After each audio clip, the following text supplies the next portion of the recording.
এই বছরের জুনে ওয়েস্ট ইন্ডিজ এবং আমেরিকায় হতে যাওয়া টি-20 বিশ্বকাপে টিম ইন্ডিয়ার ক্যাপ্টেন কে হবেন, এই নিয়ে যাবতীয় জল্পনা কল্পনা দূর হয়ে গেল।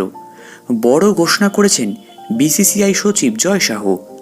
গতকাল জয় শাহ জানিয়েছেন যে রোহিত শর্মা টি-20 বিশ্বকাপে ভারতীয় টিমের ক্যাপ্টেন্সি করবেন এবছর।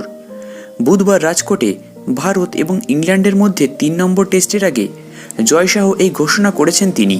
পাকিস্তানে চ্যাম্পিয়ন্স ট্রফির জন্য ভারতীয় টিম পাঠানোর প্রসঙ্গে জয় শাহ আরও বলেছেন, সরকার যা সিদ্ধান্ত নেবে সেটাই হবে। তিনি জানান, টি-20 বিশ্বকাপে ভারতীয় টিমের হেড কোচ হবেন রাহুল দ্রাবিড়। বিসিসিআই সচিব আরও জানিয়েছেন, মোহাম্মদ শামির ফিটনেস সংক্রান্ত তথ্য শীঘ্রই কিন্তু জানিয়ে দেওয়া হবে। খান্দেরির সৌরাষ্ট্র ক্রিকেট অ্যাসোসিয়েশন স্টেডিয়ামে প্রধান অতিথি হিসেবে ছিলেন তিনি। তিনি বলেন, বিশ্বকাপ হেরে যাওয়ার পর থেকে মানুষ আমাকে জিজ্ঞেস করেছে যে আপনারা কেন কিছু বলছেন না। যদিও আমরা বিশ্বকাপে 10 ম্যাচ জিতেছি এবং ফাইনালে হেরেছি, তবে আমরা হৃদয় জিতেছি এবং আমি এখানেই ঘোষণা করতে চাই যে আমরা 2024 সালের জুন মাসে হতে চলা টি-20 বিশ্বকাপ জিতব। রোহিতের ক্যাপ্টেন্সিতে আমরা বার্বাডোসে টি-20 বিশ্বকাপ জিতব। ভারত কি বিশ্বকাপ জিততে সক্ষম হবে? নিচে কমেন্টে কিন্তু অবশ্যই জানিও।